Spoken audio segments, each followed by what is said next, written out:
Hey everyone, so welcome to the final lecture in POLI 205, Introduction to International Relations on Environmental Politics. I hope that you enjoyed this lecture and that you've enjoyed all the lectures in the course.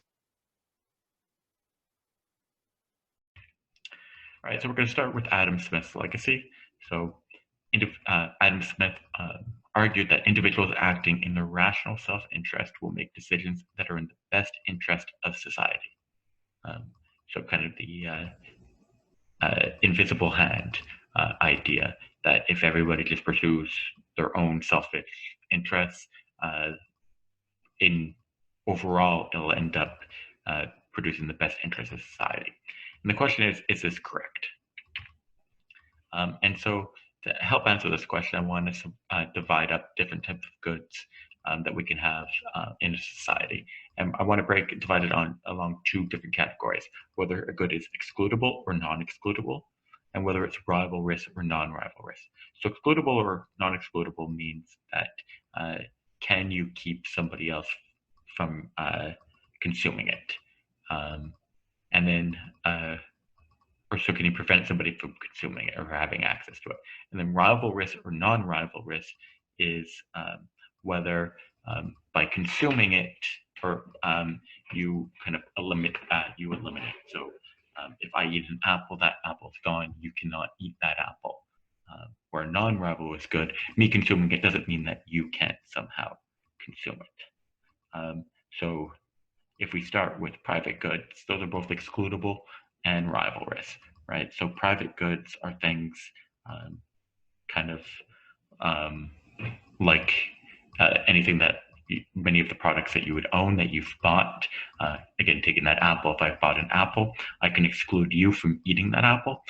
And once I've eaten it, it's been consumed, right? So you can't, it's removed one apple from stock, you couldn't have it. Club goods are examples of excludable but non-rivalrous goods. So in this case, you can almost think of any, say, a club membership.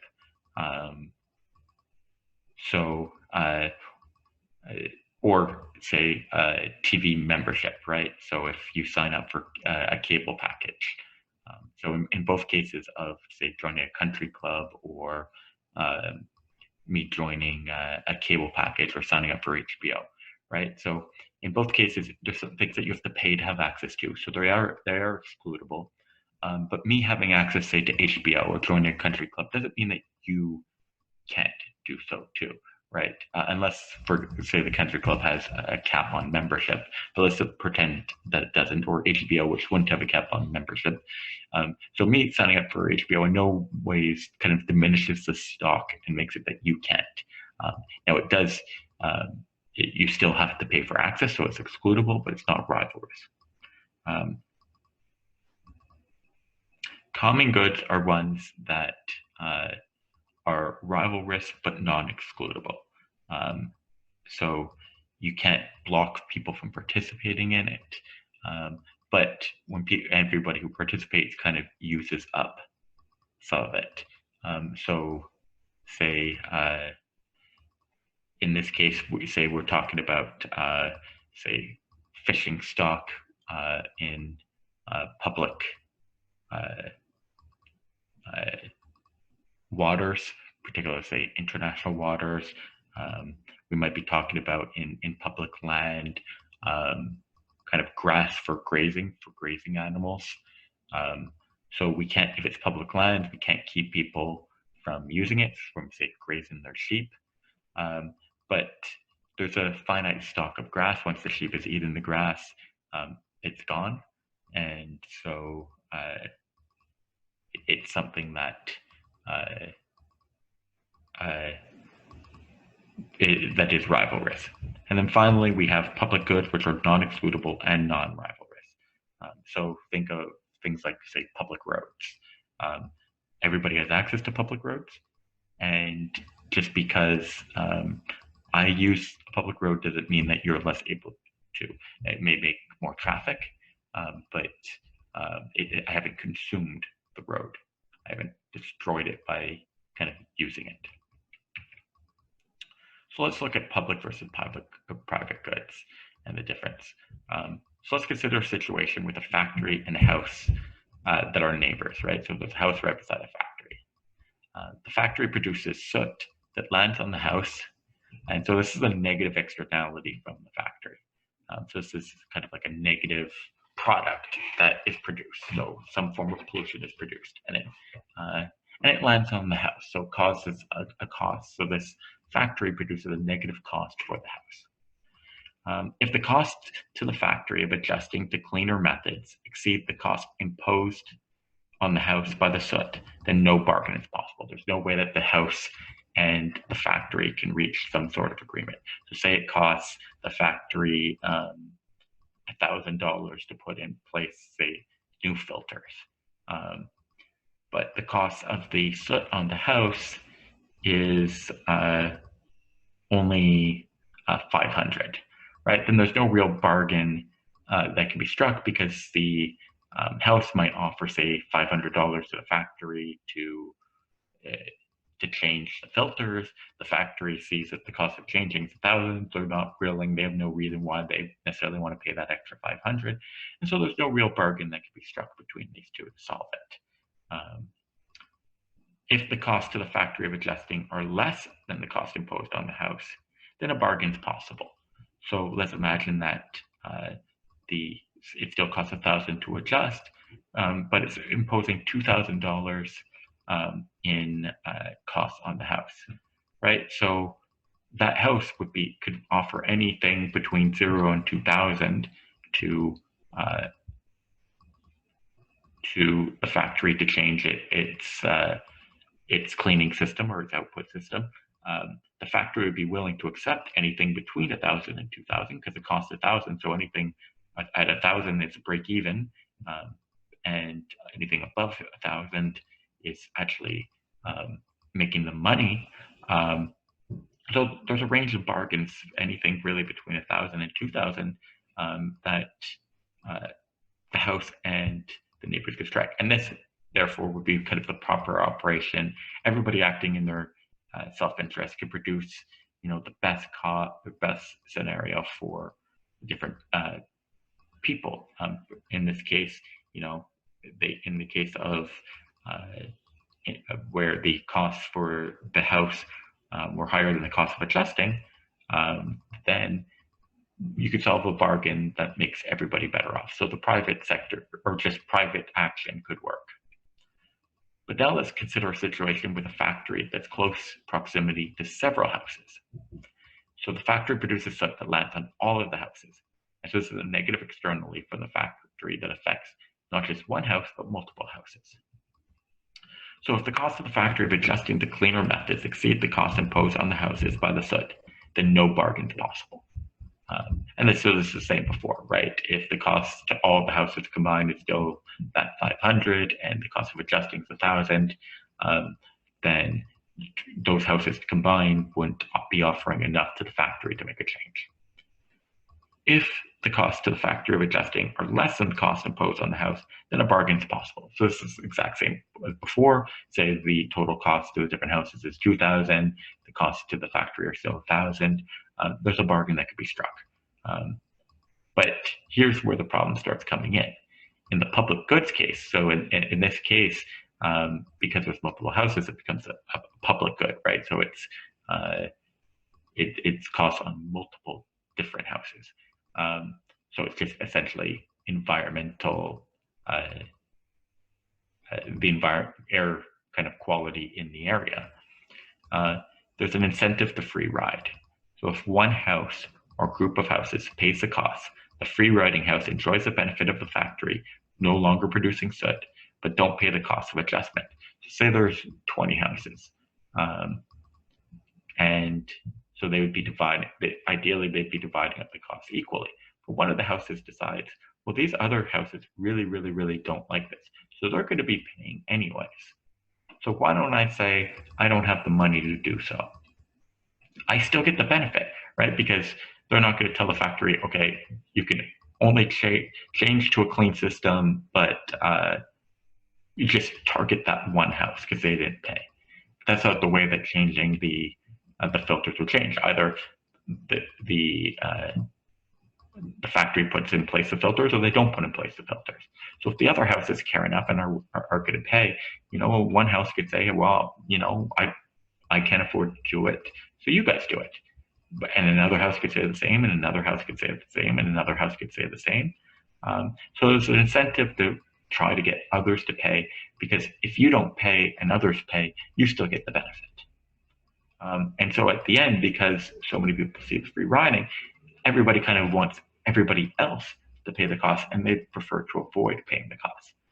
And so you could potentially see already the parallels to a lot of what we're dealing with climate change, right? Everybody recognizes the problem, right? That there's overpollution, and that it's going to impose costs on everyone. Because climate change can damage all different societies across the world. It's really a global problem. But what we also see is that, particularly for smaller states, but all states really take this approach. What we prefer to have happen is, so like what we need is everybody to act. But if everybody minus one country acts, we're still going to have a net improvement in the situation, and everybody's going to benefit from that improvement. So the one who cheats and continues polluting is still going to see an improvement in the overall situation, because all other countries would have taken action on climate change, and so they'll see the benefit, but aren't going to have paid any of the costs. But because everybody looks at it the same way, right? Everybody really wants everybody else. When we see negotiations on it, what we really end up seeing in practice is everybody wants everybody else to cut emissions. Well, they say they want to. When they look at the costs, they'd like to avoid the costs. So we end up seeing a lot of free riding, that people make agreements on it, but then they are really hoping that everyone else is going to pay the costs. They'll still benefit from the actions taken by the other, and they save themselves the economic hardship. So if we don't have to, if Canada doesn't have to bother putting in place the costly changes, but we still get a really big improvement in climate, that from the Canadian perspective would almost be a win-win. But if every country adopts that same view, then nobody ends up doing anything. Now I want to turn, so there we're looking at the difference between public and private. And in that case, we saw that when we're dealing with public goods, you'll often have the case that, so with private goods, you can often solve bargaining problems and get to the society's kind of what's best for society's self-interest. So Adam Smith in the private sector, at least theoretically, might be right. But when we're dealing with private goods, might be right. But when we're dealing with public goods, because of the free riding problem, even if it is in people's kind of rational self-interest, they end up underproviding it. So let's look at the tragedy of the commons. So here's a situation where 50 Hertz people share a field. So it's a commons. The field has enough grass for 1,000 sheep, and each sheep is worth +1. So how many sheep should each herds person keep? So think about it for a second. Maybe do a little bit of math. All right, so let's take a look. So maximum capacity is 20 sheep per herds person, right? So we had 50 herds people, and maximum capacity of 4,000.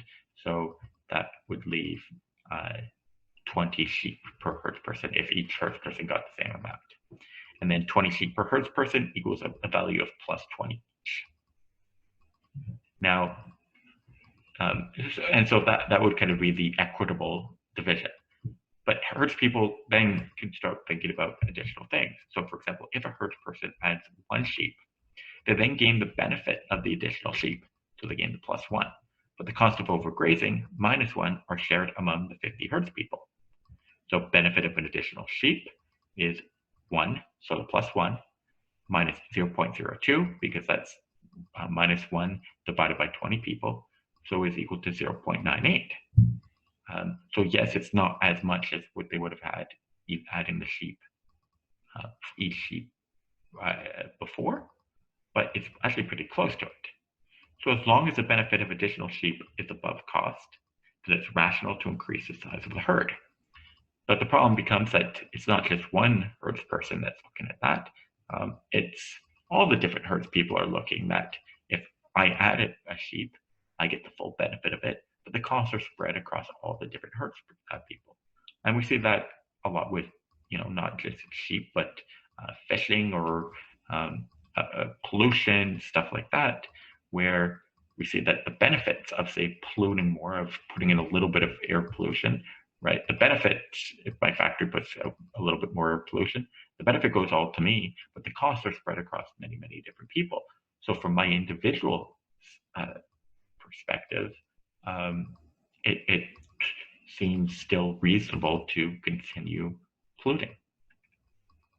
So the result is that defection is common. So here we have it, and so the situation ends up resembling something like prisoner's dilemma, where we've got cooperating is respecting the limits. But what we prefer to cooperating and respecting limits is that you defect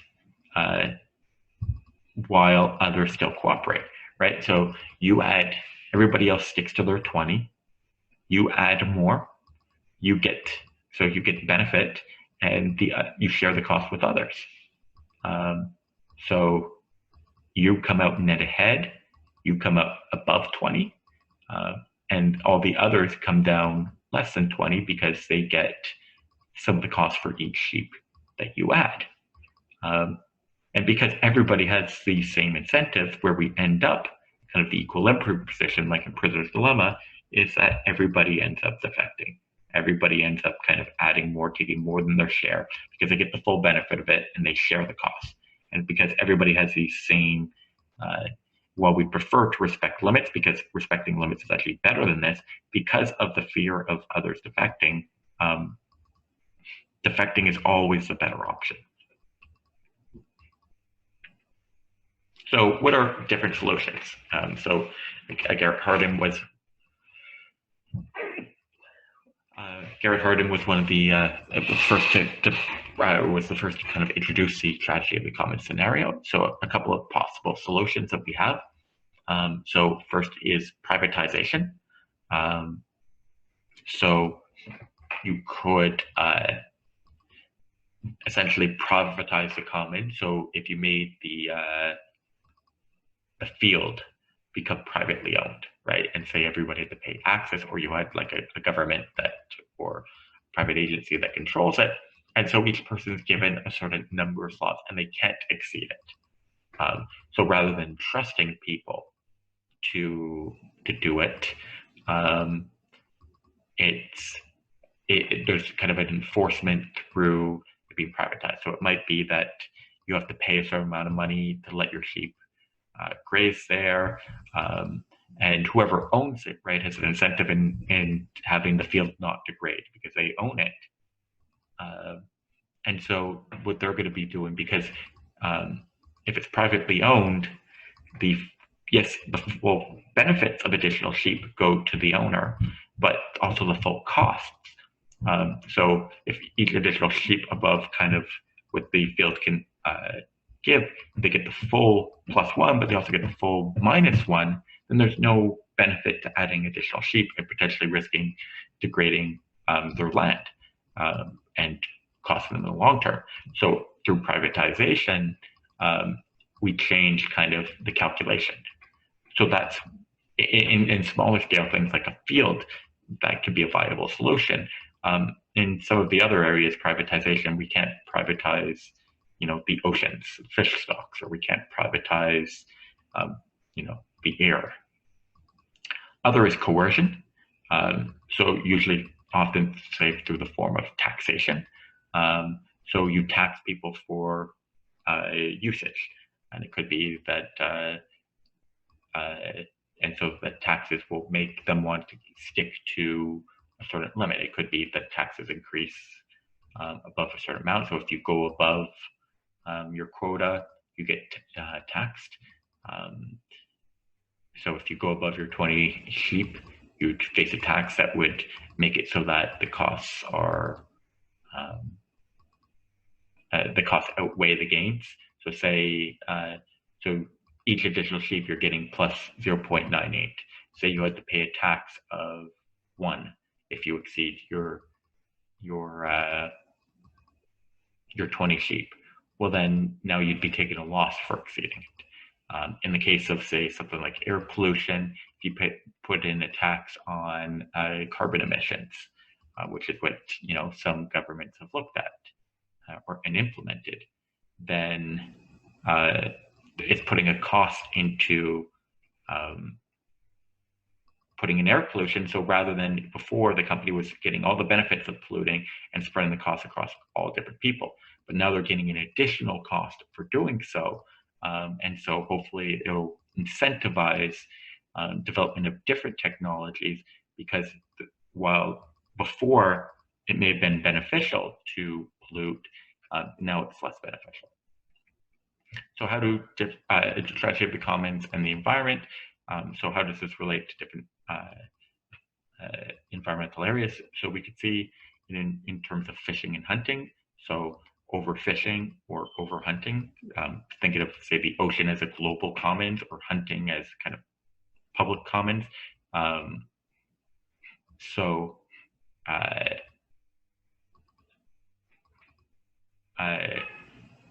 If you overfish, right? If everybody, if the oceans can only sustain a certain amount of fishing, but one country, like, well, if I overfish, I get all the benefits and the costs are spread across. Same thing with hunting, air pollution, and water pollution. So the benefits of polluting, so often through industry or agriculture or whatever it might be, go fully to the polluter, but the costs are spread across multiple people.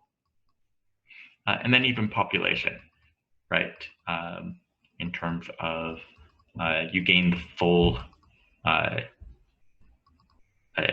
benefits of having children, but the costs of overpopulation are spread across society. So how do different theories relate to this? So the realism one's a little bit of a simplification, but particularly earlier, not entirely inaccurate. So realism, what's the environment?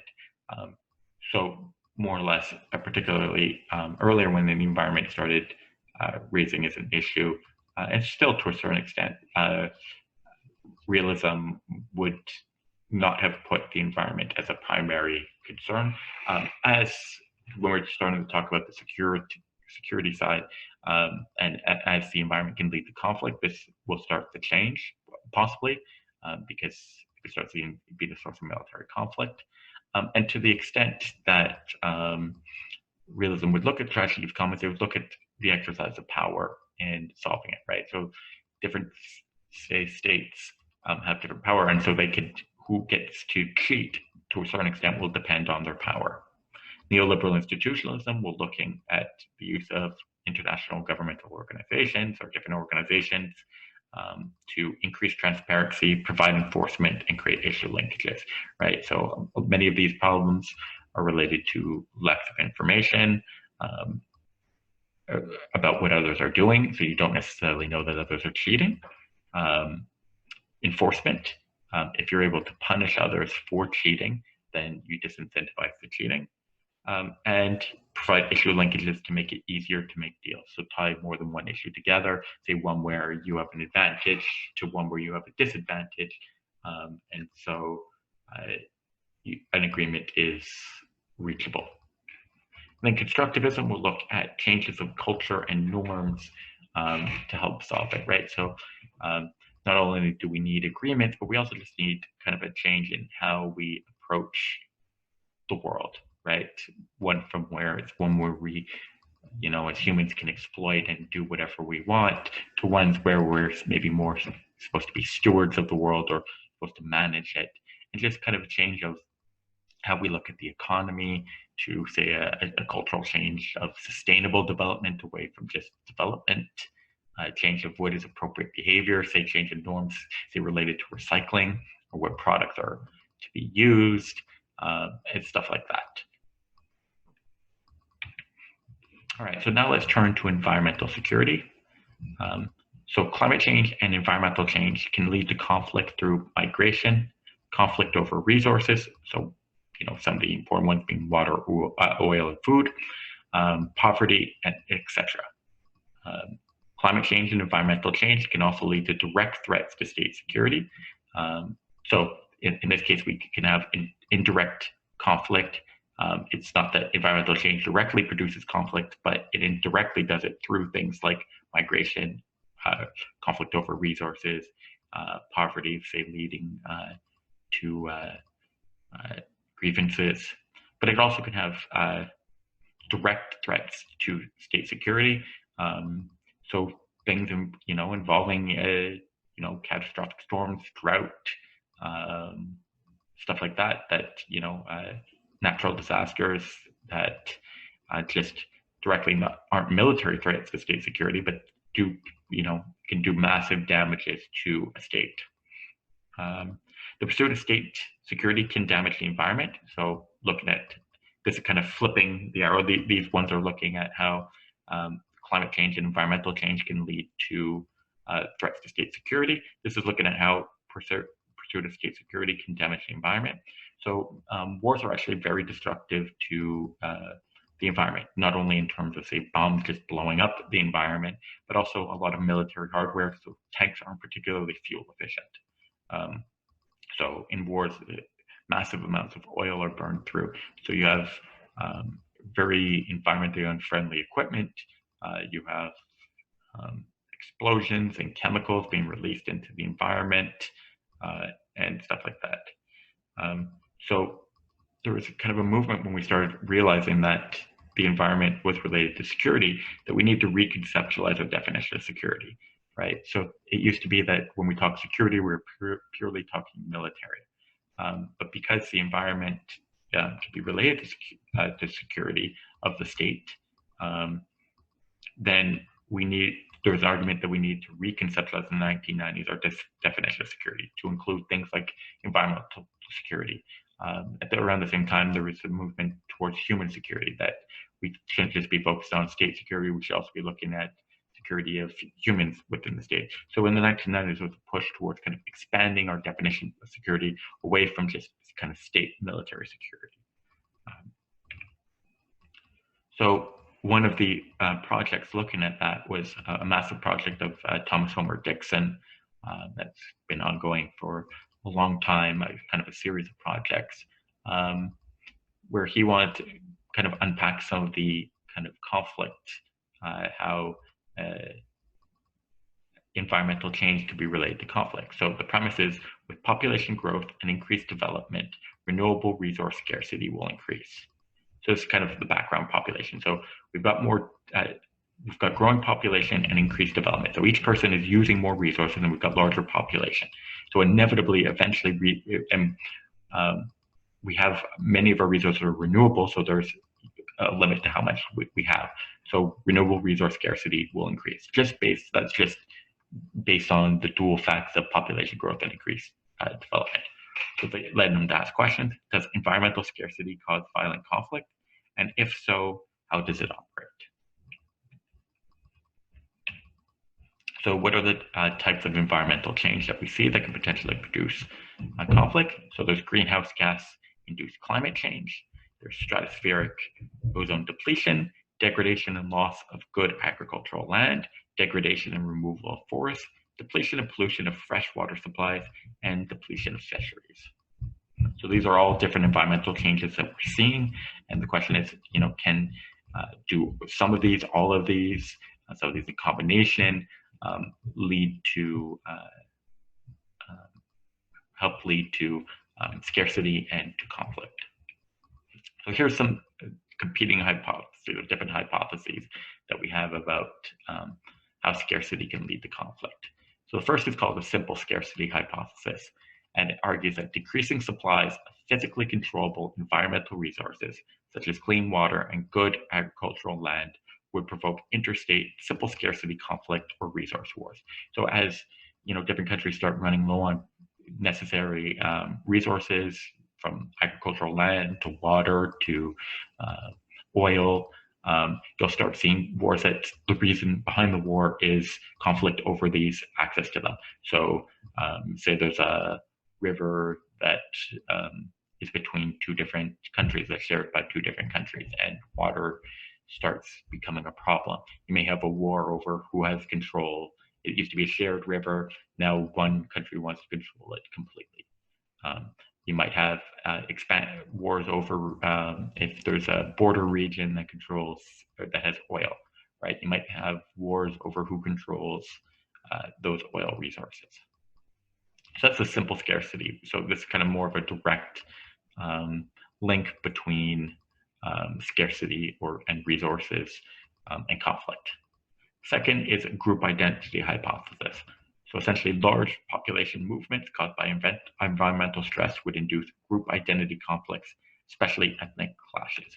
So essentially, this is based on the idea that with environmental change, some areas or some regions will begin running out of resources. And so populations are going to have to move.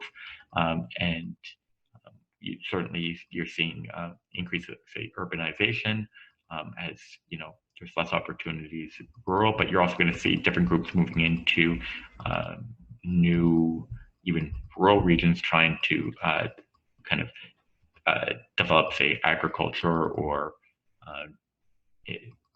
whatever business in those areas. So they'll move into new areas. And so what you can have is groups that used to be separate are now trying to occupy the same land. And they're groups that are already, experiencing stress. They've already had to leave their home, and now they're coming in contact with groups. There's conflict over who controls the resources in that region. And so you could start just having kind of group identity conflicts, especially ethnic clashes, because you have groups that used to be separate and are now occupying the same space. And then finally, we've got a deprivation hypothesis. So severe environmental scarcity would simultaneously increase economic deprivation and disrupt key social institutions, which in turn would cause deprivation conflicts such as civil strife and insurgency. So when you have scarcity, you'll have at the same time economic deprivation. So particularly, or certain segments of the population will not have enough. And because of the scarcity, you're also going to have weakened social institutions. And this will combine to produce kind of deprivation conflicts such as civil strife and insurgency. So particularly those who are kind of have-nots in the society who are experiencing the economic deprivation are going to have conflict with those or could begin conflicts or insurgency against those who are controlling the resources. So what are some of the findings? So on resource deprivation and degradation, of the major environmental changes facing humankind, degradation and depletion of agricultural land, forest, water, and fish will contribute more to social turmoil in coming decades than will climate change or ozone depletion. Well, on ozone depletion, that's something that we've been reversing a lot. So that shouldn't be leading too much to conflict. But the idea here is that climate change, now this was written quite a while ago in the 1990s. So the idea then was that the negative effects of climate change were still decades away, where the negative effects of degradation and depletion of these different resources was much sooner. So climate change could be devastating, but its effects were going to be longer away. Now, this was, again, it was written in, I believe, 1994. So we're 6 years since then. So whether climate change now will start playing a larger role, as well as we're starting to see more and more negative effects that are related to climate change in terms of storm intensity and frequency, or major storm intensity and frequency, that's possible. But it's not only climate change. That's something that we talk about a lot, but when we're looking at conflict, still degradation, depletion of these different resources, it's just going to continue and continue and continue to get worse, particularly as climate change starts kicking in too. Things like agricultural land and availability is, going to be more difficult, or is going to be more stressed as climate continues changing. You have less, as drought spreads, there's less and less available agricultural land. So, these are tied together. As you get more and more drought, you're also going to have, less and less available water as there's less rainfall in certain regions. Vast populations in the developing world are already suffering from shortages of good land, water, forests, and fish. In contrast, yes, the social effects of climate change will probably not be seen until well into the next century. Unfortunately, we're 1/5 of the way through the next century, so some of those are going to start kicking in. Again, other than ozone depletion, something that we really seem to have turned the corner on. But the shortage of land, water, forests, and fish is something that in certain regions of the world we've already been experiencing for decades, and so it's already been putting strain on different communities. So environmental scarcity. So environmental change is only one of the 3 sources of scarcity of renewable resources. The others are population growth and unequal social distribution of resources. So when we talk about environmental scarcity, we're really talking about the combination of environmental change, so degradation of different resources like agricultural land or disappearance of things like agricultural land, combined with population growth and unequal social distribution of resources. And so kind of the way that they fit together is think of it in terms of a resource pie. Reduction in the quantity or quality of resource shrinks the resource pie. So as agricultural land either degrades or kind of disappears, then we see a shrinking of the resource pie. So the pie, is shrinking in total size. So there's less resources to be shared among everyone. Population growth divides the pie into smaller and smaller slices. So not only are we dealing with a smaller pie overall, but because of population growth, everybody gets a smaller and smaller slice of a smaller and smaller pie. And unequal resource distribution means that some groups get disproportionately large slices. So as income inequality, wealth inequality, and resource inequality continues to grow, not only do you have a smaller and smaller pie that's shared by more and more people, but some people have a disproportionate access to that pie. So, and a growing access almost to it. So particularly the most disadvantaged are dealing with a smaller pie, smaller and smaller slices, and they're sharing, even their slices are getting squeezed by unequal distributions. And so these 3 together lead to what's called environmental scarcity. And the environmental scarcity, these 3 things operating together can help produce conflict. So how do these interaction sources of environmental scarcity, how do they interact? So one way would be through resource capture. So a fall in the quality and quantity of renewable resources combined with population growth to encourage powerful groups within a society to shift resource distribution in their favor. This can produce dire environmental scarcity for poorer and weaker groups.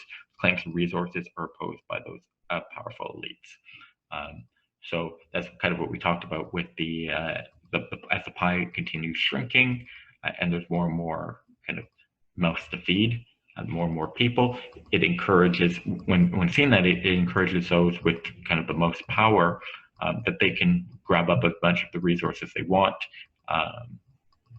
to give them incentive to shift the resource distribution in their favor. So essentially they take control of that resource, to capture that resource, so to take control of agricultural land, or take control of waterways or fisheries, of oil resources, to capture that resource so that that powerful group gets a disproportionate amount of the benefits, and the weaker groups get a smaller and smaller amount, and this can eventually produce extreme hardship on those groups. And this can lead to ecological marginalization. So unequal resource access can combine with population growth to cause migrations to regions that are ecologically fragile, such as steep upland slopes, areas at risk of desertification, and tropical rainforests. High population densities in these areas, combined with a lack of knowledge and capital to protect local resources, cause severe environmental damage and chronic poverty. So if you have unequal resource access where you used to live, and if you're in one of those weaker groups, and because of resource capture or just because of severe degradation you don't have enough. And combined with the fact of population growth, so there's less and less available where you were. It's being shared by more and more people. It's going to push many people to start migrating to regions that people didn't previously live, because the area wasn't ecologically sound for say what you'd want to be doing. So you might start trying to do agriculture on steep upland slopes, on big slopes, or in areas of risk of desertification, areas where normally in ideal scenarios you wouldn't want to say be doing agriculture, because it's not really suitable, or it's at high risk. It may be suitable in some years, but also have years that are high probability of really, really bad years. So it's great in those good years, but in some other years you may not produce nearly enough. And because we've seen the most kind of marginalized or the weakest groups often being the ones who have to move into these new areas, they often don't have, say, the educational background to be able to know how to manage agriculture, for example, in these more difficult regions, and the capital to get the equipment to be able to do so, so that they can do so in a way that protects the local resources and doesn't degrade them. You can end up kind of in this vicious cycle of end up quickly degrading the resources in that area, damaging the resources in those areas, so that they have to keep moving on to different ones, and are stuck in a vicious cycle of poverty.